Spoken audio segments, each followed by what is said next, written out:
มากับหลวงพ่อพระครูสาธุกิจญานันท์หลวงพ่อวัดดอยหล่อมากับท่านตุลุงยองอีเนาะก็มาพักที่นี่คืนนึงศรัทธาญาติโยมตวาตุลุงก็บอกว่าวันผูกใบเจ้าท่านมาหาออกรายการด้วยผมเนาะอีหรอแบ่งกันคนน้อยตีสี่ถึงตีห้าเนอะอีนะปกติเวลาจัดรายการถ่ายทอดสดที่ดอยนางแก้วหม่อนสี่สองเมืองที่ผ่านมาถ้าจัดรายการเจ้าจะนี่ตุลุงเปิดจะปั่นเวลา1 ชั่วโมงพบปากกับสถาญาติโยมอุจากับอีปออีแม่ทั้งหลายวันนี้ก็เช่นเดียวกันตุลุงก็ปั่นเวลาก็อนุโมทนากับตุลุงติเมตตาเนาะได้พบปากกับสถาญาติโยมแห่งแล้วตอนเจ้าก็ขอความสุขสวัสดีจงมีแก่อีพ่ออีแม่ทั้งหลายวันนี้วันที่17เนาะมิถุนา2565ก็เป็นวันพฤหัสบดีแล้วใกล้จะหมดสัปดาห์แล้วสถาญาติโยมทั้งหลายก็ขอท่านทั้งหลายได้มีความสุขความเจริญกันกูคนตลอดสัปดาห์ที่ผ่านมาเนาะก็ได้ทำกิจกรรมอย่างต่างๆที่เป็นบุญเป็นกุศลกันตลอดมาโดยเฉพาะเครือข่ายคลื่นสีขาวของเฮามาได้อู้กันเรื่องอื่นอู้กันแต่เรื่องว่าวันนี้จะทำบุญอย่างจะไปทำบุญที่ไหนงานบุญมีบันไผ่พ่องเนาะศรัทธาญาติโยมหลายคนที่เปิดเครื่องวิทยุมาฟังใหม่อาจจะบอกฮู้จักกับเตือสุมาอภัยเข้ารายการมาบ่ได้แนะนำตัวเนอะอาตมาภาพพระมหาสมชาติชาตปัญโยอยู่ที่อุทยานธรรมพระสุนทรมุนีตำบลพระบาทอำเภอเมืองจังหวัดลำปางได้เข้ารายการในช่วงนี้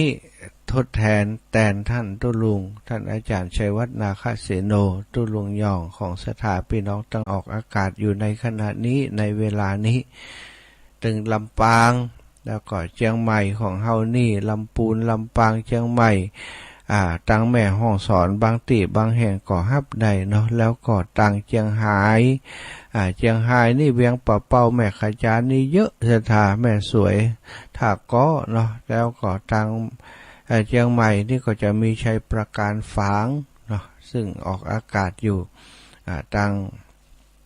แม่แจ่มเนาะตังแม่แจ่มเชียงใหม่ห้วยตองซักนี่ก็ส่งสัญญาณออกไปไกลอยู่แล้วก็ตั้งพานเนาะอำเภอพานไปถึงปุ้นนะจังตังเชียงตังเมืองน่านตังเมืองแป้นี่ก็ฟังกันนักกันหลายพะเยานี่ก็ฟังกันนักเนอะลำปางนี่ทุกอำเภอที่ได้ฟัง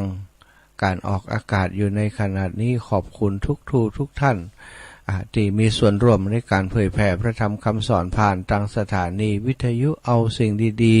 ๆจากสถานีเครือข่ายคลื่นสีขาวส่งไปถึงบ้านถึงจองของสถาญาติโยมอีป่ออีแม่ทั้งหลายได้รับฟังสิ่งดีๆตื่นเจ้ามาก็ได้ฟังน้ำฟังธรรมด้วยกันทุกวันด้วยความร่วมมือของหลายฝ่ายเริ่มตั้งแต่สถานีวิทยุที่ออกอากาศไปจนถึงสถานีที่รับสัญญาณไปออกอากาศไปถึงวิทยุของอีปออีแม่ที่มีฐานมีไฟเปิดออกอากาศไปพร้อมกันทุกบ้านทุกจองได้ฟังพร้อมกันแล้วแต่ตามจังหวะเนาะไปไกลน้อยก็อาจจะสัญญาณจะไปจ้าน้อยนะแต่ก็ห่างกันบัดเท่าใดก็ได้รับฟังสิ่งดีๆตลอดมาศรัทธาเท่าแก่อีป่ออีแม่ทั้งหลายในเครือข่ายคลื่นสีขาวบ่มีอย่างนักที่สิ่งที่จะมาอู้กันแต่สิ่งดีอู้กันแต่สิ่งที่มันเป็นประโยชน์ในการดำเนินชีวิตของศรัทธาเท่าแก่อีป่ออีแม่ทั้งหลายอู้กันในสิ่งที่จะทำให้เกิดปิติสุขขึ้นในจิตในใจโดยเฉพาะเรื่องบุญเรื่องกุศลข่าวงานบุญต่างๆที่ครูบาอาจารย์ได้นำมาเสนอนำมาบอกกล่าวศรัทธาญาติโยมตะกี้ตุลุงเปิ่นอ่านข่าวไปสถานีวิทยุโทรทัศน์นี่กันตุลุงเฮาเนาะ บัดเดี๋ยวนี้บ่มีไผพอโทรทัศน์กันนะจะทาไปประกาศข่าวทางโทรทัศน์นี่จบเลยบ่มีไผฮู้แต่เฮามีข่าวงานศาลงานบุญบ้านเฮาเนี่ยโดยเฉพาะในพื้นที่เขตอำเภอเชียงใหม่จังหวัดเชียงใหม่เนี่ย เชียงใหม่ลำปูนลำปางเนาะแปะน่านพะเยาเชียงรายในเครือข่ายของเฮาถ้าส่งข่าวงานบุญมาฮือตุลุงแล้วบ่มีผิดหวังอ่านฮือศรัทธาญาติโยมบางเตื้อเป็นอาทิตย์2อาทิตย์พุ่นนะแต่ละข่าวแต่ละนี้ตุลุงเปิ้นก็อ่านข่าวไปฮือก็โอ้ศรัทธาญาติโยมตุลุงนี่เป็นผู้ที่บ่ฮู้จะบอกจะได้นะถ้าเปรียบไปแล้วก็เหมือนกับพระโพธิสัตว์ป่ำเพ็งปารมีเหมือนกันเป็นผู้ที่มีเมตตาธรรมต่อสรรพสัตว์ทั้งหลายโดยเฉพาะเพื่อนมนุษย์โดยเฉพาะเพื่อนสหธรรมิกกัลยาณมิตรกัลยาณธรรมของตุลุงนี่ไผ่ที่คบหากับตุลุงแล้วจะประทับใจในการดูแลมิตรสหายอย่างดีอาตมานี่เป็นลูกศิษย์ลูกหาเป็นน้องเป็นนุ่งของตุลุงก็ได้รับความเมตตาจากตุลุงตลอดมาศรัทธาญาติโยมจะหู้ดีเนาะไปจัดรายการที่ไหนอย่างเงี้ยวันนี้เวลาของตุลุงความจริงชั่วโมงที่2กำลังม่วนนะตุลุงเพิ่นจะเปิดสายรับสายจากศรัทธาญาติโยมอูจ่าพ่องก็โทรมาฮือกำลังใจเรื่องนั้นเรื่องนี้ตุลุงจะมีความสุขชั่วโมงหลังเนี่ยแต่ว่าโอ้ยกชั่วโมงหลังฮือน้องบ่าวเพิ่นเฮียก็ฮืออาตมาจัดแตนอย่างเงี้ยอันนี้ก็คือความเมตตาอย่างหนึ่งที่แบ่งปันต่อกันมาศรัทธาญาติโยมตุลุงเป็นคนที่เสมอต้นเสมอปลายคนขนาดว่าช่วงนี้จริงๆแล้วอู้กันว่าตุลุงจะต้องพักผ่อนอย่างน้อยสัก15วันหรือว่า1เดือนเพื่อจะให้ ร่างกายมันฟื้นตัวแล้วก็มาจัดรายการตามปกติก็คิดไว้อยู่ว่าอาตมาก็คงจะได้เข้ารายการแทนตุลุงไปเป็นประมาณสักเดือนเพื่อใกล้นะกว่าตุลุงจะอยู่ตัวโอ้แต่ปรากฏว่าด้วยความจิตใจที่มุ่งมั่นจิตใจที่ตั้งมั่นศรัทธาไปนอนอยู่โรงพยาบาลอยู่วันเดียวคืนเดียวต่ออันนะคืนเดียวแหมวันหนึ่งพอบาแปลงแห่งมีก็ช่วยเหลือตัวเองได้กูอย่างแหมวันก็ได้ออกจากโรงพยาบาลมาออกจากโรงพยาบาลมาแล้วท่านพระครูแซวเล่นว่าส้มปากว่ะใครจัดรายการก็เลยได้จัดรายการตอนบ่ายตอนบ่าย3 โมงถึง5 โมงจัดรายการใดแล้วอีล่ะโอ้ศรัทธาญาติโยมก็ดีใจว่าที่แรกก็เป็นห่วงตุลุงจะป่วยนักป่วยเมินยุบไปแล้วก้าอีนะพอเปิ่นจัดรายการได้ศรัทธาญาติโยมที่ได้ฟังก็ดีโอ้ดีใจว่าโอ้ตุลุงเฮาดีขึ้นแล้วตุลุงเฮาหายแล้วตอนที่ตุลุงบ่สบายในศรัทธาญาติโยมใจเสียกันหมดศรัทธาแม้กระทั่งตัวอาตมาเองเพราะหันภาพแล้วก็ฟังเรื่องราวว่าโอ้บ่มีแฮงลุกบ่ขึ้นเลยนอนแอบๆเลยช่วยเหลือตัวเองขยับอย่างบ่ได้สักอย่างนอนเปนอนลกรถโรงพยาบาลต้อแหลไปโรงพยาบาลเอาบ่ปล่อยกละก้าตุลุงอีเนาะบ่น่าเชื่อศรัทธาญาติโยมไปพักแค่วันเดียวเติมน้ำเกลือเหี่ยก็กลับมาปกติได้ตอนนี้แต่ว่าถามตุลุงว่าบ่เดียวได้ต่อใดแล้วตุลุงโอ้ได้เปิ้นแปะ99%น่ะ 100% ละเอวแข็งแรงแล้วบ่มีปัญหาอย่างแล้วอีน่ะอันนี้ก็ถือว่าบุญกุศลที่ตุลุงได้ทำไว้ศรัทธาแล้วพลังจิตพลังใจ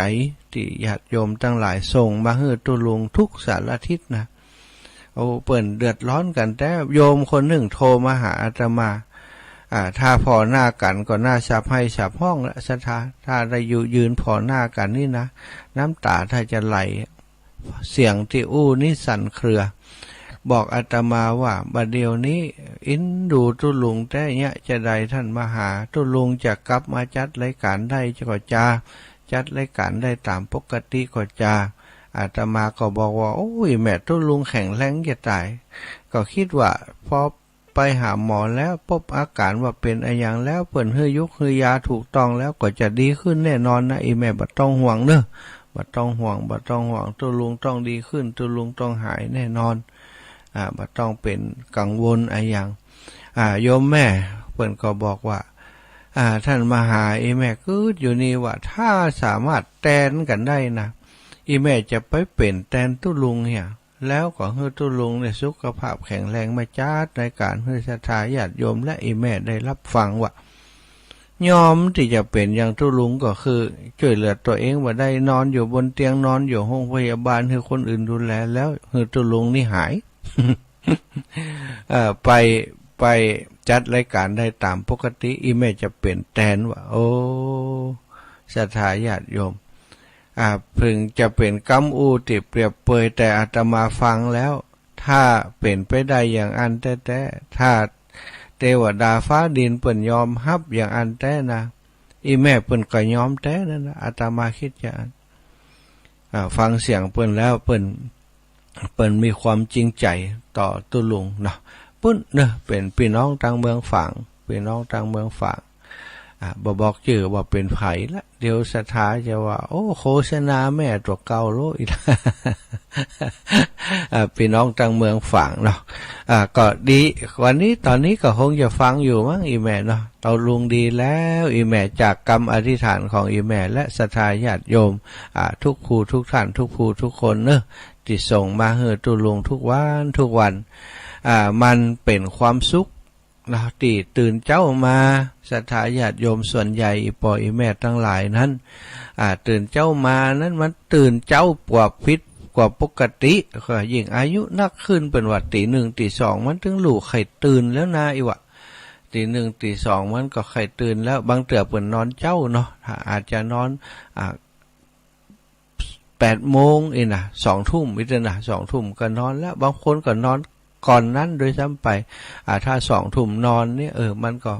4-5 ชั่วโมงสำหรับคนเฒ่าคนแก่มันก็พอดีแล้วเพิ่นก็จะตื่นตี 1ตี 2ตื่นมาถ้าบ่มีธรรมะฟังก็ไหลฟังเพลงเก่าๆไหลฟังอย่างสเปเหระไปในสมัยก่อนมันก็ถ้าฟังเพลงก็ได้ความสุขความสุขใจได้ฟังเพลงเก่าได้ฟังเรื่องเก่าเรื่องอย่างต่างๆก็ว่ากันไปแต่พอมีรายการธรรมะเนาะคนเฒ่าคนแก่ส่วนใหญ่ก็ไปวัดไปว่ากันอยู่แล้วเนี่ยพอมีรายการธรรมะเข้ามาพบโอ้ก็ถูกอกถูกใจเข้ามาฟังก็ชื่นอกชื่นใจฟังกันไปถึงวันก็เป็นความคุ้นเคยตื่นมาบ่เจ้าบ่ได้ยินเสียงตุลุงยองมันก็ใจบ่ดีบ่ม่วนใจเอียกคนเฒ่าคนแก่จึงทำให้หลายคนเนาะตอนติดตุลุงบ่สบายนี่ได้หันจิตหันใจของศรัทธาญาติโยมนักหนาทุกคนเป็นห่วงทุกคนพอได้หู้ข่าวตุลุงบ่สบายจะมาเยี่ยมที่โรงพยาบาลแต่ทางโรงพยาบาลเป็นบ่ให้เยี่ยมมันก็เป็นช่วงที่เปิ้นกลัวการแพร่ระบาดของโควิด-19 โดยศรัทธาเปิ้นก็ประกาศว่าห้ามเยี่ยมเนอะมาเยี่ยมก็ยะอย่างบ่จะได้รอให้ตุลุงหายก็ไปเยี่ยมที่บ้านที่จองเอาว่าเนาะสุดท้ายก็บ่มีไผได้มาเยี่ยมที่โรงพยาบาลจนตุลุงได้กลับมาอยู่วัดอยู่วาก็มีญาติธรรมเพื่อนสหธรรมิกครูบาอาจารย์ที่จัดรายการด้วยกันได้มาเยี่ยมมามาแอวหาตุลุงหลายตันด้วยกันเนอะวันก่อนที่อาตมาได้มาประสบพบนะครูบา40,000กับท่านเลขาของหลวงพ่อเจ้าคณะอำเภอเวียงป่าเป้าท่านพระครูวัดป่างิ้วก็ได้เดินทางมาเยี่ยมท่านอาจารย์หลายท่านด้วยกันหลายคณะศรัทธาญาติโยมก็มา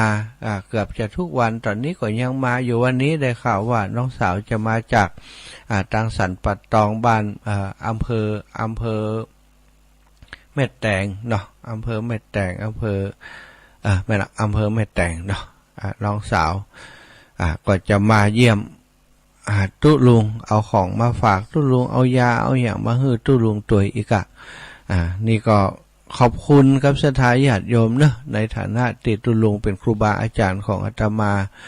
เป็นพี่อ้ายของอาตมาได้รับเมตตาจากครูบาอาจารย์ในเครือข่ายตัวแล้วก็สักต่างศรัทธาญาติโยมติศรัทธาเลื่อมใสใส่ใจดูแลตุลุงก็ขอให้ท่านทั้งหลายที่เป็นห่วงอาการของตุลุงคิดถึงคำนึงหา ส่งยุคส่งยามมาให้ส่งจิตส่งใจ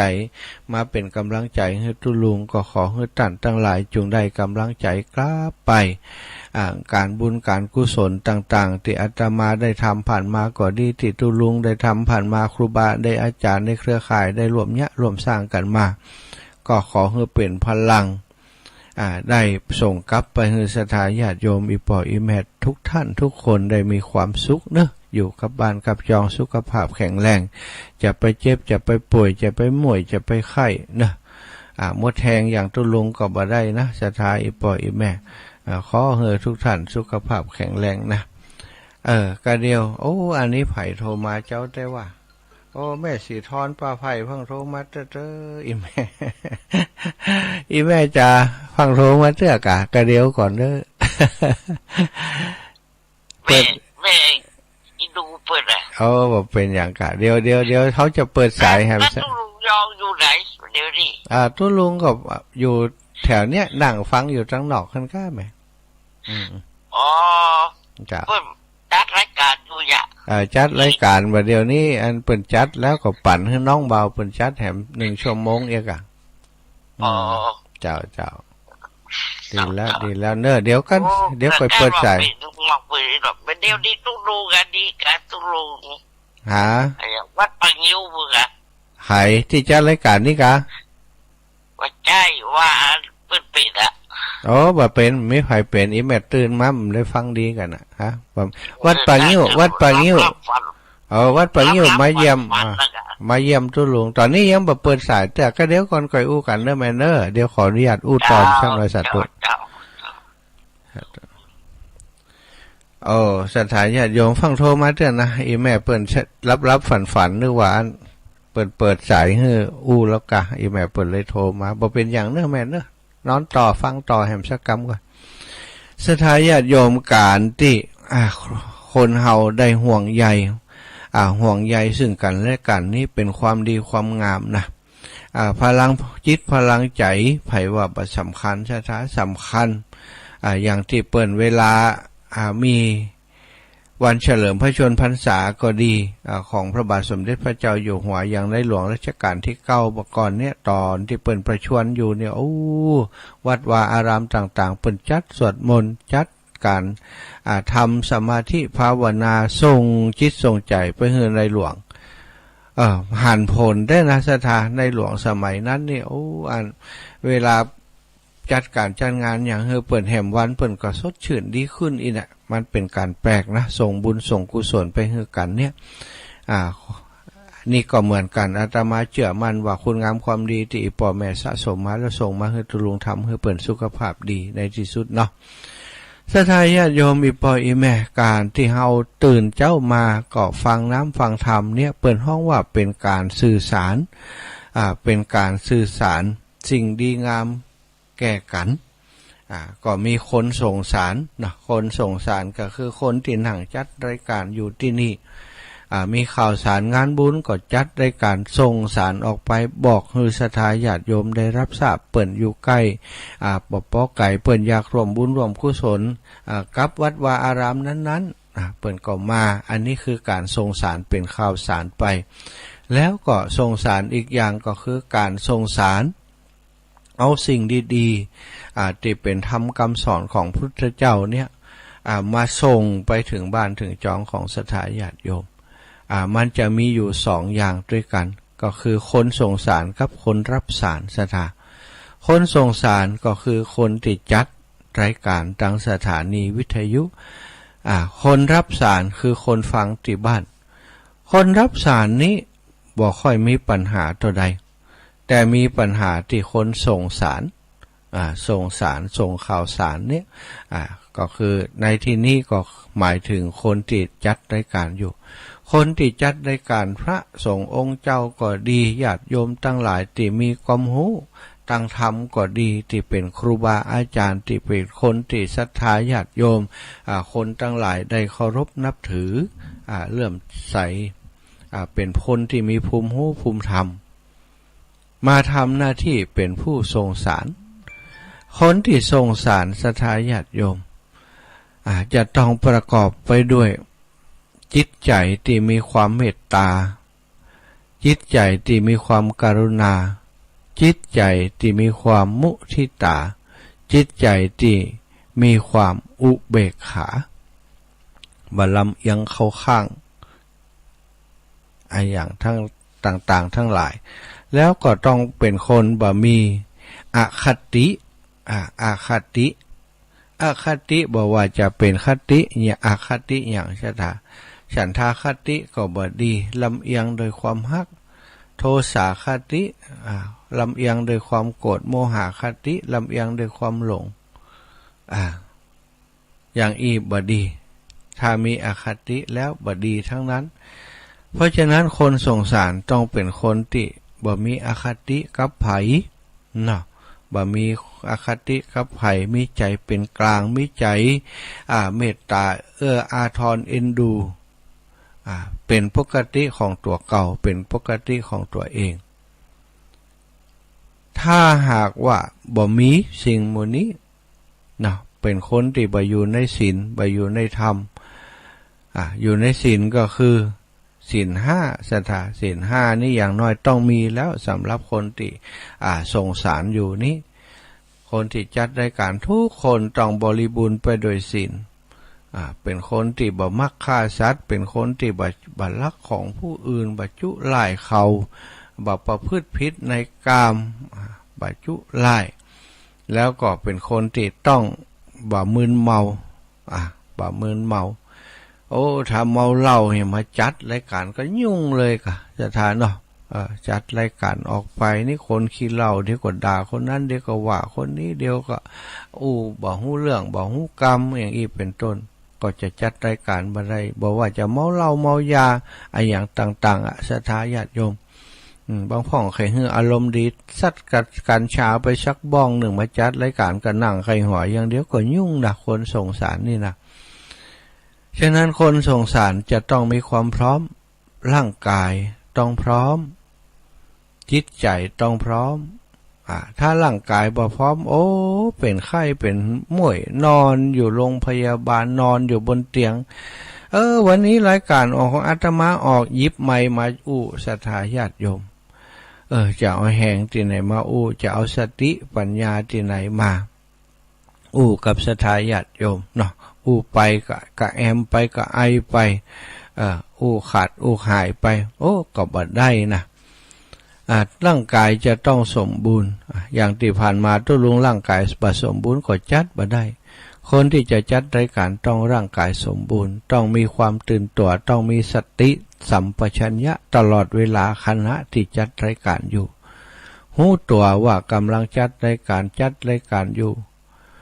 แล้วก็มีกำลังพอที่จะเปล่งเสียงออกไปมีสติที่จะกึดตันกำบูที่จะไปแล้วก็หูว่าอย่างออกไปสื่อสารสิ่งที่ดีไปให้ศรัทธาญาติโยมต้องมีความพร้อมต้องมีความพร้อมทางร่างกายแล้วต้องมีความพร้อมทางด้านจิตใจคือสิ่งที่เป็นประธานคือสิ่งที่สำคัญที่สุดศรัทธาถ้าจิตใจโอนเอียงไปในลาภสักการะก็ดีในเรื่องโทสาคติโมหคติอย่างต่างๆปิดบังข้อเท็จจริงบ่สื่อสารตามความเป็นจริงหวังลาภสักการะจากการการจาของตัวเก่าถ้าเป็นอย่างนั้นผู้สงสารคนนั้นก็ถือว่าเป็นผู้สงสารที่บ่ดีที่บดีศรัทธาญาติโยมคนที่ฟังอยู่ทางบ้านหรือว่าผู้รับสารนั้นถ้ารับสารนั้นไปเต็มฟังแล้วก็เจือกกูอย่างบางครั้งเป็นกรรมโกหกบางครั้งเป็นกรรมหลอกลวงเป็นกรรมที่บดีที่คนส่งสารเพื่อนแอบแฝงส่งไปนั้นศรัทธาญาติโยมก็ฮับมาเต็มฮับมาแล้วเอามาใส่จิตใส่ใจเอามาใส่ในตัวกายเป็นสิ่งที่บดีไปก็อาจจะเป็นไปได้ฉะนั้นคนสงสารเพิ่นจึงระมัดระวังการจัดรายการวิทยุนั้นศรัทธาญาติโยมเป็นสิ่งที่มันเป็นอย่างที่เฮาจัดรายการอยู่นี่เป็นรายการสดถ้ากรรมใดไปแล้วเกิดความกระทบกระเทือนต่อคนนั้นคนนี้ทำให้คนทั้งหลายเสียหายทำให้คนฟังเอาเรื่องคนนั้นมาแล้วก็เกิดความเสียหายแก่เปิ้น อย่างที่อาตมาอู้ตุลุงตะกี้นั้นอู้เรื่องของตุลุงถ้าเกิดว่าไปอู้แหมตังหนึ่งว่าโอ้ตุลุงเปิ้นบ่ใจเป็นหยังไปโรงพยาบาลบ่ได้จะจุเอาสตางค์สถาญาติโยมบ่ได้สร้างความเสียหายให้ตุลุงอย่างเงี้ยคนที่ฟังถ้าเปิ้นเชื่อก็ความเสียหายก็เกิดให้กับตุลุงถ้าเปิ้นบ่เชื่อก็คนที่อู้ก็เสียหายนี่ศรัทธาเพราะฉะนั้นต้องระมัดระวังการอู้อย่างนี่อู้ไปแล้วมันเอาคืนบ่ได้นะคนสงสารนี่จึงเป็นผู้ที่มีความสำคัญที่จะต้องรักษาศีลรักษาธรรมมีจิตใจที่บ่โอนเอียงมีเมตตากรุณามุทิตาอุเบกขาอยู่ในจิตในใจตลอดเวลาถ้าบ่อ่านแล้วบ่ไหวศรัทธาญาติโยมอย่างที่จัดได้การในเครือข่ายคลื่นสีขาวนี้อาตมาภาพจะได้จริงๆแล้วบางเตื้อบ่ได้มีรายการอยู่แต่ครูบาอาจารย์เปิ้นไว้วางใจว่าท่านมหาจัดรายการเฮือกำเน้อเฮาก็พอฮู้รายการของครูบาอาจารย์เปิ้นได้อู้ได้จาแนวใดที่ผ่านมาก็อู้ไปตามน้ำต่ำธรรมที่ควรจะเป็นไปในช่วงเวลาที่เฮาได้รับผิดชอบให้เปิ้นมารับผิดชอบรายการให้เปิ้นไปอู้สิ่งที่เสียหายไปนินทาครูบาอาจารย์ไปอู้ถึงศรัทธาญาติโยมหรือว่าบุคคลอื่นที่เปิ้นบ่อยู่ในเครือข่ายของเฮาบุคคลอื่นที่เปิ้นบ่ได้ฟังอย่างเฮาไปอู้ถึงเปิ้นไปโยงถึงเปิ้นไปทำให้เปิ้นเกิดความเสียหายก็จะทำให้สถานีวิทยุในเครือข่ายของเฮาครูบาอาจารย์ในเครือข่ายของเฮาได้รับความกระทบกระเทือนได้รับการว่ากล่าวจากสังคมทั้งหลายคนที่จะมาจัดรายการอยู่ด้วยกันอย่างนี้ต้องมีพร้อมหลายอย่างเหมือนกันศรัทธาญาติโยมอาตมาภาพนี้ดีใจที่ได้มาอยู่ในเครือข่ายคลื่นสีขาวได้มาพบปะกับครูบาอาจารย์ตนเมตตาทั้งหลายจากการฟังเปิ้นอู้เปิ้นจาเปิ้นเทศนาก็เอามาเป็นเบาเป็นแบบตัวเองก็ปฏิบัติตามที่ครูบาอาจารย์เปิ้นเปิ้นทำอย่างของท่านพระครูอภิวัตรก็ดีตุลุงยองตุลุงดอยท่านครูบาศรีหมื่นก็ดีหลวงพ่อพระครูสุจิตก็ดีแม้กระทั่งสามเณรเอารักเนี่ยแต่ละคนก็มีลักษณะเด่นแตกต่างกันไปเอาก็เอาสิ่งที่ดีๆเปิ้นมาเป็นต้นเป็นแบบในการสื่อสารกับศรัทธาญาติโยมพญานาคจะนำสิ่งที่ดีมาสื่อสารให้ศรัทธาญาติโยมได้รับรู้รับทราบการสื่อสารสำคัญศรัทธาญาติโยมเพราะว่าคนเฮาจะสุขจะทุกข์เนี่ยเกี่ยวกับสิ่งที่เฮารับเอาไปนะสิ่งที่เฮาส่งออกไปสิ่งที่คนอื่นคนทั้งหลายรับถ้าอย่างวันนี้อาตมาเอาแต่สิ่งที่บ่ดีมาอู้ให้ศรัทธาญาติโยมฟังหมอนั้นนะมันฆ่าพ่อฆ่าแม่หมอนั้นนะมันเป็นอย่างอันอย่างอีเนี่ยเอาเรื่องบ่ดีมาเล่ามาฟังศรัทธาตื่นเจ้ามาแทนที่จะได้ฟังเรื่องดีๆสบายอกสบายใจกลับกลายเป็นว่ามาฟังสิ่งที่มันฟังแล้วเกิดความสลดหดหู่ขึ้นในจิตในใจวันนั้นจะมนจะหมองไปทั้งวันศรัทธาจึงจำเป็นอย่างยิ่งในตื่นเจ้ามาที่ครูบาอาจารย์เปิ่นมีเวลาจัดรายการธรรมะส่งธรรมะถึงบ้านถึงจองส่วนใหญ่เปิ่นก็จะอู้ถึงบุญถุงกุศลที่ได้ทำกันมาตะกี้ตุลุงประกาศงานบุญหลายวัดหลายวาเป็นเปิ่นมีงานบุญงานปอยต่างๆเนาะส่งน้ำพระธาตุกาอย่างกาแล้วก็ถวายเตียนพรรษากาเนี่ยนี่คือกิจกรรมที่ตุลุงเปิ่นประกาศไปอย่างเครือข่ายคลื่นสีขาวของเฮานี่วันช่วงนี้ก็ยังมีกิจกรรมหลายอย่างอยู่ศรัทธาวันที่2ที่3นี่ก็รอฟังเนอะดอยนางแก้วถ้าจะได้ไปนอนกันแหมละ ก็ฟังข่าวจากตุลุงกันแล้วกันความชัดเจนถ้าครูบาอาจารย์เปิ่นแจ้งไปถ้ามาผ่านที่ตุลุงนี่ก็แสดงว่าเป็นข่าวสารที่แน่นอนแล้วเนาะวันที่2ที่3ส่วนวันพี่น้องทางเวียงป่าเป้าเนอะพี่น้องทางเวียงป่าเป้านี่วันที่19เนาะที่วัดดอนจันทร์วัดประจันทร์ของท่านอาจารย์บรรยงท่านพระครูท่านพระครูที่วัดดอนจันทร์วัดประจันทร์เวียงป่าเป้าเฮาหันเนี่ยเปิ้นจะตานผ้าป่าให้กับโรงเรียน โรงเรียนวัดประจันซึ่งเป็นโรงเรียนที่ท่านพระครูน้อยๆก็เรียนอยู่หั่นเนาะโรงเรียนเปิ่นจะต้องจ้างครูเหมือนกับโรงเรียนอาตมานั่นเปิ่นจะทำกิจกรรมตานพระป่ากันหั่นก็ได้รับการประสานจากแม่ครูธนวันเนาะเปิ่นว่าเปิ่นจะมีพระป่าวันที่19อาตมาก็เลยคิดว่าโอ้พี่น้องประจันก็ดีท่านพระครูก็ดีมีคุณอุปการต่อโครงการที่อาตมาทำก็คือโครงการธรรมยตราเพื่อการศึกษาก็เลยจะไปช่วยเปิ้นบัดเดี๋ยวนี้พี่น้องทางลำปางเนอะที่แรกว่าจะกลับวันที่18กันหลวงปู่บัดเดี๋ยวนี้บักกลับละจะลวดไปอันแม่ขจารเวียงปะเป่าเลยขี้ค้านย้อนไปย้อนมาไปร่วมงานกับพี่น้องบ้านประจันพี่น้องศรัทธาญาติโยมทั้งหลายเวียงปะเป่าเนอะก็ขออนุญาตบอกบุญให้ท่านทั้งหลายว่าอันโรงเรียนที่ท่านพระครูเปิ้นเรียนตอนน้อยๆนั้นโรงเรียนบ้านโรงเรียนบ้านประจันนั้นเปิ้นจะจัดพระป่าวันที่19ที่จะถึงนี้อาตมาแล้วก็ทีมงานบางส่วนเนาะคนที่เปิ้นพอจะมีเวลาจะไปร่วมงานท่านใดก็จะไปตานพระป่ากับต่างโรงเรียนเปิ้นจะเอาปัจจัยไปช่วยเปิ้นจ้างครูช่วยสอนนะกับโรงเรียนบ้านประจันศรัทธาญาติโยมอีป่อยแม่ตังเวียงปะเป้าถ้าจะร่วมด้วยช่วยกันได้ก็แจ้งมาที่อาตมาก็ได้หรือว่าจะปะกันที่วัดประจันในวันที่19เลยก็ได้อาตมาไปตั้งใจว่าจะไปร่วมโดยช่วยกันช่วยงานเปิ้นที่ปุ้นดีบ่ดีกับวันที่19 20 นี่จะอยู่ที่เวียงปะเป้าเพราะว่าวันที่21ตั้งคณะครูบาอาจารย์เครือข่ายคลื่นสีขาววันที่21ตอนเจ้าเนาะประชุมที่วัดปะงิ้วทำสาวก็21เนอะอาตมาจำบ่ได้ดีแน่นอน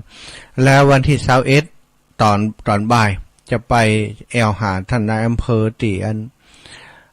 อำเภอพานในอำเภอเวียงปะเป้าตอนนั้นที่เขาทำพระธาตุสีสองเมืองเปิดเป็นนายอำเภออยู่เวียงปะเป้าตอนนี้ย้ายไปอยู่ที่เมืองพานเนาะก็ถือว่าเป็นกัลยาณมิตรกัลยาณธรรมกับครูบาอาจารย์เป็นญาติโยมที่มีความเลื่อมใสในพระพุทธศาสนาเป็นนายอำเภอที่จิตใจเป็นธรรมะธรรมโมแต่ศรัทธาญาติโยมเข้าวัดเข้าวาอย่างเดียวก็จะไปเยี่ยมให้กำลังใจเปิ้นที่เปิ้นไปอยู่เมืองพานหมู่เฮาก็ยังไม่ได้ไปแอวหาเปิ้นสักคนกำเตือก็เลยจะไปพร้อมกันฉะนั้นก็คงจะอยู่เวียงปะเป้า19 สาวอยู่เวียงปะเป้าเนอะพี่น้องทางลำปางโปรดทราบ หลังจากนั้นก็จะกลับลำปางเนอะก็อู้ถึงเรื่องการส่งสารเรื่องการสื่อสารตะกี้นะยังบ่จบเตือนนะก็คือถ้าคนส่งสารตั้งใจจะเอาสารเอาข่าวสารดีๆเอาสิ่งที่เป็นบุญเป็นกุศลส่งไปบ้านไปจองของอีป่อยอีแม่ก็จะทำให้อีป่อยแม่ศรัทธามีความสุขการรับสารก็เป็นสิ่งสำคัญเหมือนกันก็ขอให้บัดเดี๋ยวนี้วันเวลาของเฮาเหลือน้อยลงถ้าเฮาบ่เลือกจะรับสารเนาะเอาอย่างเปิ้นมาอย่างมาฮับมดอย่างอีเป็นต้นเนาะฮับไปแล้วเกิดความทุกข์นั้นก็บ่ใจตีใจต่างที่คนเฒ่าคนแก่จะฮับสิ่งที่ดีเข้ามาเนาะเขาจะนินทาว่าเก่ายังที่ไหนถ้าเฮาบ่ฮับมาใส่จิตใส่ใจของเฮาก็บ่มีความทุกข์แล้วก็สิ่งสำคัญบัดเดี๋ยวนี้การส่งสารอีกอย่างหนึ่งนี่การสื่อสารอีกอย่างหนึ่งที่มีผลกับคนเฮาตั้งหลายก็คือการส่งสารมาต่างเทคโนโลยีสมัยใหม่นี้โดยเฉพาะเรื่องของมือถือเนาะมือถือโทรทัศน์เนี่ยอีปออีแม่บัดเจ้าก็ลองเปิดไปพอข่าวเจ้าสักวันก็ได้วันนี้ก็ถ้าบัดเจ้าก็ลองเปิดพอสักกำนะแต่ว่าต้องเปิดเมินเนอะพอข่าวประเดี๋ยวนี้นะข่าวอาชญากรรมนักฆ่ากันกาป่นชิงชกชิงวิ่งราวกาข่าวความเสียหายโน่นนั่นนี่ข่าวของคนที่ทุจริตคอร์รัปชันโอ้ยมีตึงวันอีปออีแม่แต่ละวันนี่เป็นบ่ฮู้กี่ข่าวเพื่อฆ่ากันตายบ่ฮู้กี่ข่าวปล้นกันเนี่ยอย่างกันที่บ่ดีบ่งามเหมือนกับว่าบ้านเฮาบ่ใจเมืองพุทธก็ปั่นนั้นนะเป็นเรื่องเป็นเล่ากันสะปะสะเป็ดในข่าวนั้นถ้าฟังข่าวสักชั่วโมงหนึ่งวันนั้น นั่งทุกวันค่ำดิ่มดี2-3 วันก็ยังทุกอยู่เพราะข่าวสารที่เฮารับมานั้นถ้าหากปรารถนาความสงบสุขแห่งจิตแห่งใจอย่างน้อยก็ขอให้รับสารจากการฟังน้ำฟังธรรมแล้วระหว่างวันนี้ก็อยู่กับตัวเก่าอยู่กับตัวเองเนี่ยการเนี่ยงานไปทำการทำงานไปมีช่วงเวลาบ่ค่ำบ่คืนก็ได้ฟังธรรมแหมก่อนรับก่อนนอนก็ได้ฟังสิ่งดีๆฟังสิ่งที่เป็นบุญเป็นกุศลเฮาก็จะได้รับไปพร้อมกับบุญกับกุศลแต่ถ้าเฮาไปฟังสิ่งบ่ดีนะเอาสิ่งบ่ดีที่ฟังที่ได้รับหู้ที่ได้ยินได้ฟังได้หู้ได้หันตลอดวันมาใส่จิตใส่ใจรับลงไปก็รับโดยความทุกข์อีปออีแม่เฮามีสิทธิ์จะเลือกจะเอาสิ่งดีเข้าไปในตัวหรือว่าจะเอาสิ่งบ่ดีเข้าไปสิ่งบ่ดีมันเข้าไปมันก็รบกวนความสงบสุขในจิตในใจของเฮาสังเกตพอถ้าเฮาอยู่เงียบอยู่เฉยๆอยู่กับตัวเฮาเนี่ยบ่ได้เดือดร้อนกับไผอยู่กับบ้านกับจองของเฮาถ้าเฮาฮู้จักทำสติทำอารมณ์ให้ดี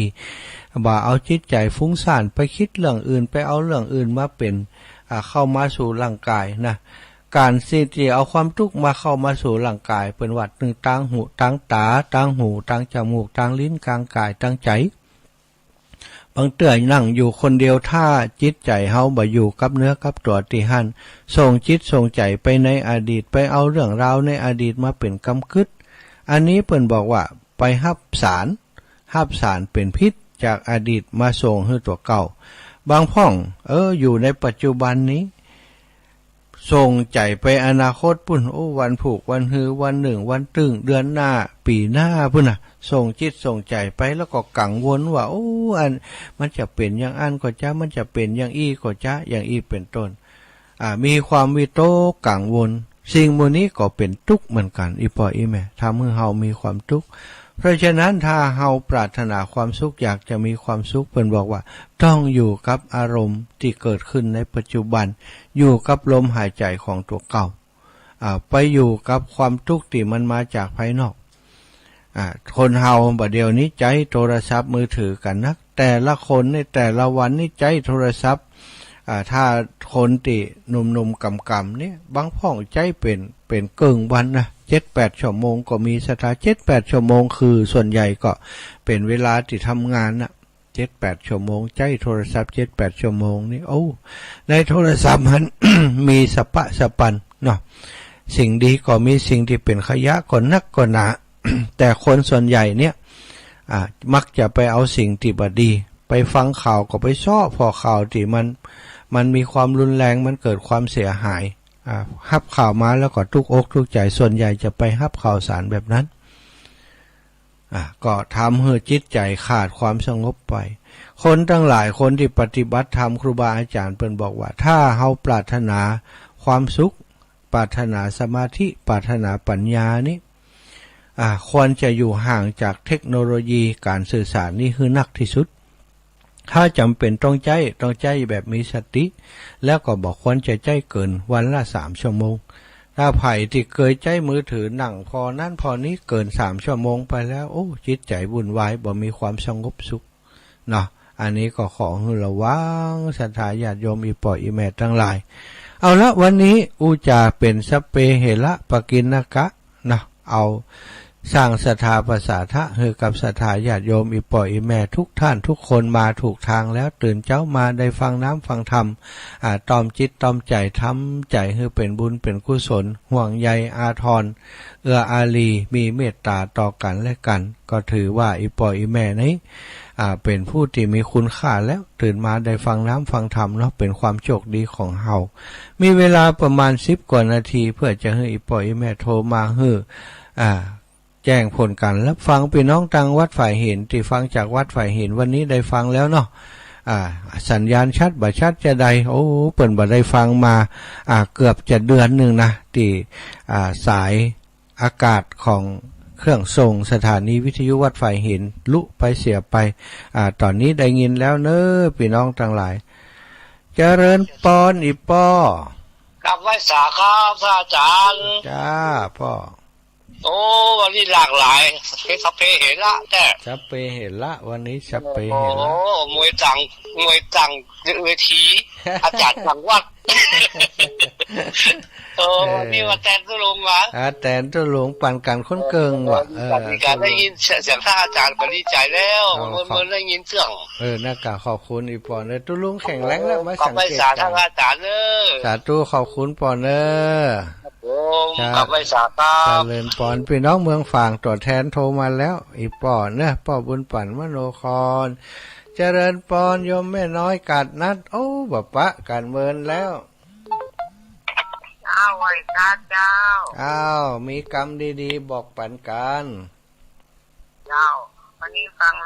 103.5ชัดเจนดีเจ้า โอ้ ลุงยองคนสบายแล้วก็ใจดีเนาะเพราะ ดี ว่า แล้ว กำลังใจคนเกินร้อยเนาะ ใจกำลังใจอันพลังจากสถาญาติโยมส่งมานี่มีผลนี่ไหมทำให้เพิ่นแข็งแรง กำลัง สุด ใจนี่นะบางคนบางท่านเนี่ยก็คงจะฟื้นเร็วขนาดนี้ นั่น เนาะ การนัดฟื้นเร็วแล้วก็จัดรายการวันนี้ก็มาสังเกตพอสุขภาพเพิ่นก็สมบูรณ์เพิ่นตื่นมาบ่มีนี่อย่างน่ะจัดรายการไปจ้ะ เจ้า ขอบคุณนี่แม่เนอะจ้าบุญรักษาแม่น้อยกัดนัดเนาะเจริญปอนเจริญปอนแม่สุแก้วคำอ้วนสีโพตารามเจริญปอนอีแม่ นมัสการเจ้า104ดีแล้วเจ้า จ้าดีแล้วเนาะได้ฟังแล้วเนาะ เจ้า เราอินดูเพิ่นบ่ได้ฟังมาเมินละครูบาอาจารย์ก็เร่งซ่อมจนเสร็จอีแม่ เจ้า จ้าเจริญปอนเนอะแม่เนอะเจริญปอนโยมแม่สายทองบ้านห้องละปูนมีอย่างมาฝากวันนี้อีแม่ กลับมาสาเจ้าค่ะข้าหาเจ้าจนแต่เจ้าแล้วมดที่2ทุกวันเนี้ยรักษาสุขภาพดีๆ ก่อน นะ นัดนะเจ้าวันนัดตัวสุขภาพเจ้า นัดวันนี้ก็แม่ เจ้า ตื่นเจ้าลำไปค่ะหมอนัดเนี่ยเจาะเลือดนะเปิ้นห้ามกินอย่างไม่ใช่การเจาะเลือดเนี่ย เจ้าจะห้ามกับเจ้าตั้งแต่2 ทุ่มมันก็ห้ามมื้อกินอย่างนั้นเจ้าตื่นเจ้าแล้วหิวน้ำเนอะระวังเนอะ หิวเจ้าชัดเจนดีแต่ได้ยินทุกลงก็ดีใจเมื่อไรก็ฟังคนอยู่เจ้านั่นกะดีละแข็งแรงดีละแต่ว่าถามทุกลุงว่า 100% แล้วถ้าเป็นมวยก็ชกได้ตามปกติแล้วลุงบุญทุกลุงไปโรงพยาบาลนะอย่ารอในการอย่างมันดีได้ดีว่าเนาะเจ้าดีต้นดีว่าจ้าขอบคุณแม่เนอะเจ้าก็กำลังใจกันทำงานนะเจ้าได้ยินทำงานก็ใจดีนะเจ้าขอบคุณจ้าสาธุแม่สาธุเอาละเจริญปอนแม่อุ้ยอินแม่สาบเสมอแม่อุ้ยอินฟังตลอดนะเจ้าได้ยินเสียงก็ดีใจมีความสุขนะท่านดีแล้วขอบคุณอีแม่เนอะคือกำลังใจกันการบ่อยๆนี่แม่ก็ดีใจตัวนะรักษาสุขภาพนะเจ้าแม่ขอบคุณอีแม่เนอะจะได้เป็นวัดเป็นไออย่างเนอะแข็งแรงเจ้าเป็นกำลังใจตลอดนะเจ้าสาธุคุณรักษาเนอะสถาญาติโยมบอกเบอร์โทรศัพท์080เนอะ0808844173 0808844173เนอะแม่ยายพรเบาวิทยุจิมกาแม่ยายพรเบาวิทยุจิมกาเบาแล้วเลยฟัดฝ่ายหินดีแล้วเนาะเจ้าแต่ว่าจะวางไม่แรงอะไรหรอนั่นกะดีแล้วได้ฟังแล้วรู้สบายใจแล้วยายบอกโอ้โหเนาะเจ้าแม่นี่เจ้าก็คอยชุมมาได้เจ้าสัตว์บอกเป็นยังโทรไปนี่เนาะเป็นท่านกำลังจะทำงานอยู่นักกะบอกเป็นยังอภัยก็ชุมมาเลยเนาะสาธุยายเดี๋ยวขอสลับสายจะบัดตันแล้วนะปนันประเสริฐนะน้อยเอามาเห็นไหมเนอะปนัน ตา เจ้าเจริญพรแม่เจริญพรเจ้าเอา ทุก ละ เออ สาธุสาธุสาธุเอาละแม่น้อยอุตุดีปันให้นะน้อยอีแม่ เจ้าแม่ฟังอยู่เนอะแม่ฟังผู้หลงปะแม่ฟังไว้ปะตัวเอง เจ้าดีละ เจ้าแม่อวยพรให้ตัวหลวงก่อนอยู่ดีมีสุขแล้วเจ้า เนาะเจ้าลุงอยู่ดีมีสุขแล้วเจ้าลุงเราอยู่ดีมีสุข อยู่ดีแล้วของอยู่แบบหลวงพ่อหลวงไส้ซึ่ง120 กว่าปีกว่าภาษาเนอะ สาธุสาธุเนาะบุญกุศลเปิ่นได้เผยแผ่ทำคำสอนเจ้าอายุเปิ่นจะได้ยืนสาธุแม่ขอบคุณท่านเจ้าลุงโตยจ้ะเจริญปอนโยมแม่น้อยท่าโชคตื่นจัดเจ้ารู้นี่ฮะว้าวฟังอยู่เนอะเจ้าได้ฟังอยู่จ้าฟังอยู่ตื่นเจ้าน้อยโชคดีแล้วได้ตื่นหันตะวันด้วยกันเห็นเนาะแม่เนาะเจ้าบุญ เจ้า ฮัก เป็น ษาก ำลังใจเนอะเจ้าแม่บุญฮักษาแม่เนอะเจ้ากินข้าวลำกินน้ำร้อนสมรักษามันกันเจ้าขอบคุณเจ้าเจริญพรโยมแม่สีจันก็จันสีก็เป็นเงินบ้านมะกอกแม่จันสีมาสร้างหลักปูนเจ้าดีแล้วขอบคุณทุกคนเนอะที่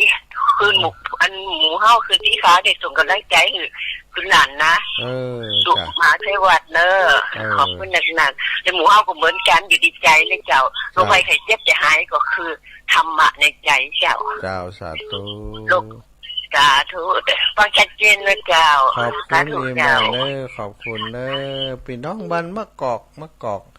เจริญปอนโยมแม่สุดแก้วศิลาปอนสิทธิเจ้าพระบริษัทท่านหมาเจ้าแม่ทั้งหมด13แล้วเนอะไหว้พระตุลุงยองนะเจ้าดีกันเนาะตุลุงนี่ปลาเปิ่นไหว้พระนะกะสุขภาพแข็งแรงแล้วบัดเดียวเจ้าสุขภาพเพิ่นดีแล้วเจ้าโอ้ท่านมาแทนตัวนี้ท่านหนึ่งก็ได้ฟังเสียงน้ำเสียงธรรมก็ดีใจแล้วเด้อเจ้าเป็นกำลังใจถึง2เด้อเจ้าขอบคุณแบบไปสาธุเจ้าจะเริญปอนเจ้า08088444173เด้อสถาเจริญปอนได้ยินเสียงแล้วยังได้เลยแม่ได้ยินได้เลยเจ้าฟังอยู่เนอะเจ้าเป็นกำลังใจให้ตุลุงตัวน้อเจ้าเสียงอีแม่ค่อยเบาไปหน่อยค่อยไก่ไปหน่อยเฮา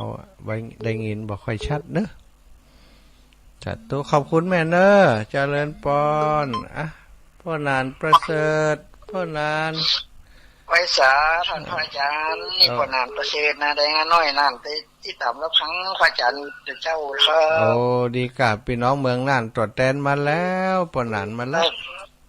มันได้ยินเสียงมันอาจจะได้ยินนะครับดีกันเนาะคิดใจอยู่ครับเสียงน้ำเสียงธรรมเนาะจุลุงยองเป็นสบายเขากันยกดีใจเนาะดีใจแล้วมันเย็นยาวแข็งแรงต่อไปครับ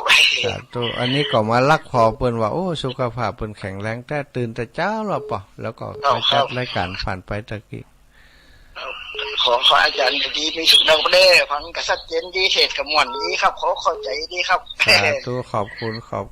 เอาละประโยชน์ต่างๆไปว่าอันแสงไฟสว่างตาแสงธรรมทองใจเขานอนมันทำร่างใจแสงหน้าปิ้งแต้นะครับข้างๆคำนอสาธุ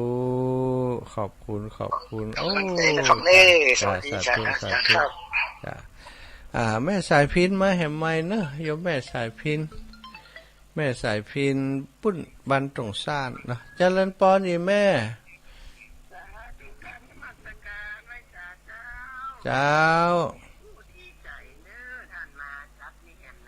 เจ้าแม่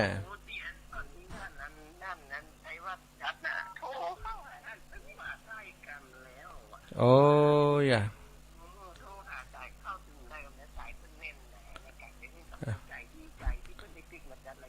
เจ้าเจ้าเจ้านี่กำลังใจท่านนั้นมหาสมชาติกับท่านนั้นชัยวัฒน์เนื้อสาธุขอบคุณแม่ขอบคุณเจ้าสาธุสาธุเจ้าเจริญปอนญาติโยมโทรมาเด้อสายอื่นๆสายนี้ตะกี้แม่สายพินเนาะแม่สายพินปานทุ่งซานเพิ่นโทรมาแล้วก็ฮับสายบ่ตันซะกับแม่สายพินกัลยาเอามาแห่ใหม่เด้อแม่พี่น้องบุญเกิดเจริญปอนเจ้าฟังอยู่เด้อเจ้าบุญเกิดตื่นจัดเจ้าลูฟังตุลุงไปแล้วสิน่ากะฟังตุลุงแสดงว่าฟังตั้งแต่ตี 3มาเนาะ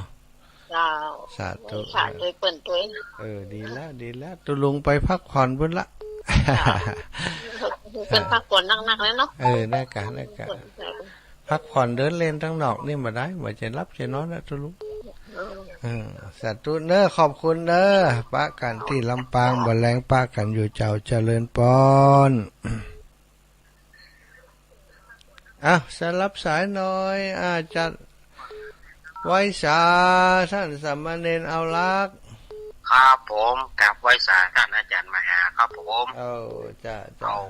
วันนี้ได้ยินเสียงท่านอาจารย์มหาเนาะวันนี้เปิดมาธรรมะหลายๆอย่างก็แบ่งเบากันไปก็ม่วนอกม่วนใจนะครับได้ฟังหลายหลักเนาะด้านการสื่อสารด้านการสื่อสารลักษณะของคนสื่อสารเป็นจะได้อย่างที่อาจารย์มหาว่าตะเกียบเมาคนเมาไปจัดก็บ่ได้ความจะไปคนตีคนต่างอย่างนั้นเนาะคนต่างเนาะต้องพร้อมอยู่ตลอดเวลานะครับในการที่จะสื่อสารเนี่ยเนาะสาธุมันก็อย่างของผมนี่แต่ของผมนี่มันบอกมีหนังสือมันบอกสคริปต์มันว่าไปเลยนั่นก็ความรู้รอบตัวนักเนาะก็สบายไปเนาะรอบตัวรอบง่อนดีครับเหมือนว่าสาธุขอบคุณพระเอาเนอวันนี้อยู่ดอยหล่อให้ครับอยู่ดอยหล่อแห่งวันอยู่สาธุบุญรักษาครับครับผมไว้สาครับเจริญปอนโยมแม่น้อมสุภาวงศ์สาธุฟังธรรมะเจ้าประทานโทตุลุงสักกามนั่นกะบอกตุลุงว่าต่อแหมสัก15 นาทีตุลุงฮือสถาเปิ้นโทรหาก่อนตุลุงว่าเป็นยังวะเดี๋ยววันผูกผมจัดอยู่อีกว่ะ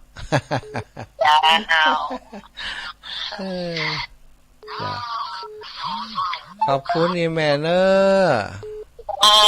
สาธุเจ้าขอบคุณแม่สายพินเอาละแม่สายพินติดแล้วกับนี้อีแม่ซ้อให้ฟังสักบทละเจ้าขอกราบไว้จ้าครูบาสังฆะละดูท่าดาฟังตื่นมาแต่เจ้าดันเนอทำพระอาจารย์ตื่นมาฟังจังทำพระอาจารย์มาคนทั้งหลายมีใจจื่นสู้ขอเฮอกำจูอย่างละนำทำคำสอนขององค์ท่านพระในหูเหตุต้นผลใบโทษติด3 ครั้งแล้วนะโทษทั้งกำลังใจได้ฟังเมื่อใดกับม่วนใจนะเจ้านั่งโทษทุกรายการแล้วมันทมแต่มาจะน้อสายคนน้องฟังอยู่ตลอดแต่เจ้ากำลังใจทำถ้ามาหาในเจ้าเนอเจ้าขอบคุณอีแม่เนอขอบคุณเจ้าเจ้าขอบคุณเจ้าทุกเจริญพรเอาละอีแม่เวลาหมดเวลาจัตตารโอธรรมาวัฏันติอายุวันโน